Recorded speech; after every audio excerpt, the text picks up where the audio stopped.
Howdy folks, and welcome back to World of Warships with the mighty Jingles. And what you're getting today, and in fact for most of this week, are some single battle replays that I've basically been cutting together as quickly as I possibly can in order to get as much video content pre-uploaded and scheduled for release throughout the course of this week, because I'm going to Gamescom. That's right, I'll be in Germany once again attending Gamescom, and obviously I don't want to leave you without anything to watch while I'm away. So I'm spending the 2 days prior to leaving for Gamescom putting together as many videos as I possibly can and getting them all pre-uploaded. And they're pretty much all going to be, well, videos like this. This is a match that I played quite recently in the American Tier 3 cruiser, the St. Louis. This ship couldn't be more American if it was made out of stars and stripes and tasted of Mom's own apple pie. It's a fantastic ship. It's probably even a little overpowered. But I don't care, because I've got one. And anybody can have one. It's not as if you're spoilt for choice when it comes to Tier 3 cruisers. In World of Warships at the moment, there are only two of them. The American, St. Louis, and the Japanese Tenryu. And the Tenryu's a nice little ship, but its guns are, well, its guns are okay. But it's fast, it's manoeuvrable, and it has torpedoes. The St. Louis is not fast, the St. Louis is not manoeuvrable, and the St. Louis does not have torpedoes. But it's got lots and lots and lots of guns. And, yeah, that makes up for a lot in my book. Well, anyway, this was a Tier 5 match in my Tier 3 cruiser, and, well, while the St. Louis can still definitely dish it out in a Tier 5 game, it's not that good at taking it. So the trick, when you're in this kind of situation, is to never be the first one spotted. And always make sure that there are more inviting targets for the enemy to shoot at other than you. That can sometimes be a challenge when you have the word Jingles floating over the top of your ship, but, well, that's what you should be aiming for anyway. Not too many of you are going to have that problem. So, I've got two friendly destroyers moving up ahead of me, and they're definitely going to spot targets before I do and give me something to shoot at. Coming up behind me, there's a battleship, and I certainly don't expect him to get stuck in. He's probably going to hang around at the back and do some long-range fire at targets like those two that have just popped up. And I can't really blame him. I wouldn't want to be driving a battleship into narrow stretches of water like that when we know I've just been detected. There have got to be enemy destroyers around, and there he is. High explosive, preloaded. There he goes. It looks like he's reversing. Oh, he is. Well, okay. Score my first couple of hits and start hosing the area down with high explosive shells. This guy is not difficult to hit. Critical strikes, knocked out some guns. And I'm turning away for two reasons. One, enemy destroyer up there. Two friendly destroyers, but a cruiser like the St. Louis is substantially easier to hit with torpedoes than something like a destroyer. It's not particularly quick, and it's not particularly manoeuvrable, and if that guy gets the opportunity to launch his torpedoes at me, well, he'd be a fool not to take the opportunity. So let's not give him the opportunity, particularly because the St. Louis would find it difficult to avoid torpedoes in those narrow choke points around the islands up ahead. Second reason, there's a battleship and a cruiser up there that we know of. There may be more ships that haven't yet been spotted. And while you'd assume that they would be shooting at the destroyers up front, rather than a slow-ass cruiser like the St. Louis, again, we're assuming that they can see the two destroyers that are up there. They've dropped a smoke screen. I don't know if those two guys are detected, and I know that I am detected. Although that battleship does appear to be firing his guns at the two destroyers. So, again, with high explosive loaded, because my armor piercing is never going to penetrate a battleship, I'm just going to hose him down, set him on fire. Guy's burning in 3 separate locations, and it looks like he's got himself stuck on the rocks. There's the cruiser. The battleship's still floating. The battleship is still floating. Oh well, okay. Let's finish him off then. Shots out. Oh, he's gone. Right, okay. Didn't get the kill, but yeah, did a fair amount of damage to him. Enemy carrier. Tempting target, but enemy cruiser on very, very low health. I really should have switched to armor piercing for this. That's the Japanese Tier 5, the Furutaka. And I could have gotten some citadel penetrations on this guy if I had switched to armor piercing. In the heat of the moment, it never occurred to me. I'd score some damage on this guy, and would probably have sunk him if I'd been firing armor piercing, but could have, should have, would have, didn't. This guy does in fact get away despite being on fire, and he's shooting at me. We can't have that. Shoot back, Jingles. I have many, many more guns than this guy does, but he has some very, very big guns. The Furataka is the first ship in the game to get 203mm guns, but they turn very, very slowly. Scored a few more hits, set him on fire again. Hopefully he just used his damage control ability to put the fire out. So that second fire that I started should burn for a good long time. Meanwhile, you notice the Omaha moving up ahead of me as I turn to fire at this carrier once again. He is now absorbing all of the attention from the enemy team, and watch this. Look at the dumbass in the destroyer. He actually drove right into the carrier and then eats a torpedo which was aimed at the carrier.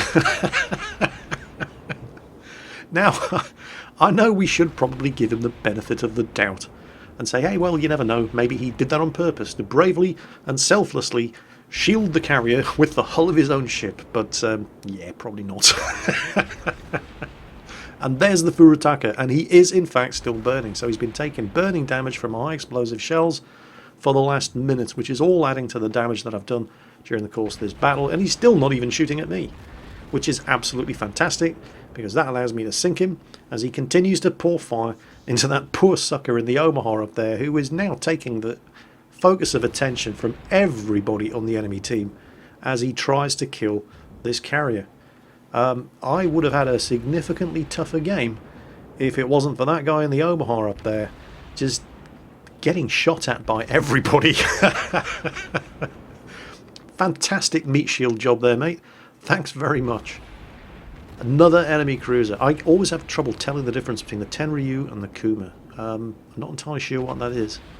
I've hit him though, I've set him on fire.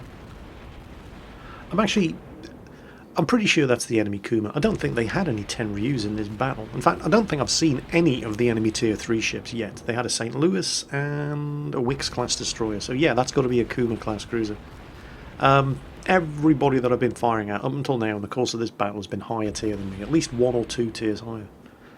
But the St. Louis can dish it out.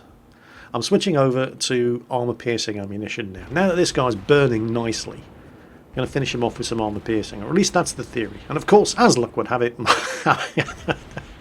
I don't know if his engines are out or he's slow to avoid those torpedoes, but the first couple of shots, well, yeah, minor spalling damage. Second enemy Kuma-class cruiser, a tier 4, right at the other end of the map there, doing me the favour of sailing in a nice straight line at a constant speed, so as soon as my shots start hitting I don't need to adjust my aim, I just need to keep my finger down on the fire button, and these armour piercing shots are going to cause citadel penetration after citadel penetration. And there's the Confederate award. And tier 4 cruiser, tier 3 cruiser.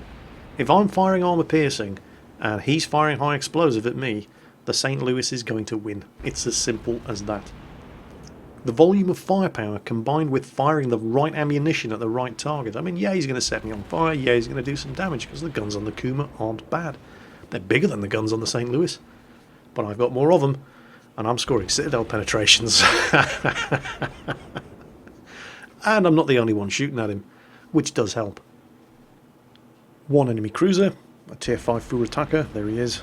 And 3 enemy battleships remaining, and we're actually doing the enemy team a favour by killing this guy next, and that's for 2 reasons. One, he's accidentally killed somebody with his torpedoes, which displays a general lack of awareness, care and attention, and he's failed platooning.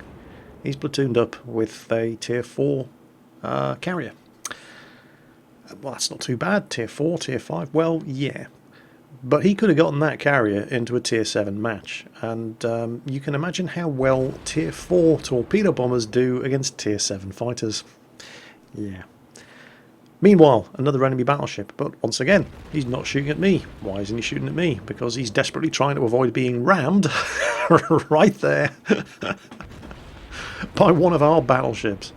It's a battleship, of course, so I'm not going to be firing armor piercing at him, not from the destroyer class guns that cover the sides of the St. Louis. Instead, I'll switch back to high explosive. We'll be doing some damage, trying to get this guy set on fire. Yeah, he's desperately trying to ram that guy, but he's having none of it. He's like, no, bugger off, stay away. And they've sunk him, which means that they're probably going to be shooting at me next. Oh no, I'm actually going to be a target for the first time in this match. Guns reloaded. Oh, here it comes. Here it comes. No, don't hit me. Don't hit. Oh, he hit me. Oh. I think he just fired high explosive at me. No, seriously. Let's examine the evidence. He hit me with his big old battleship guns, did minimal damage, set me on fire and knocked out a gun turret. Oh, battleship drivers who spam high explosive at cruisers, please, can you be on the enemy team every time?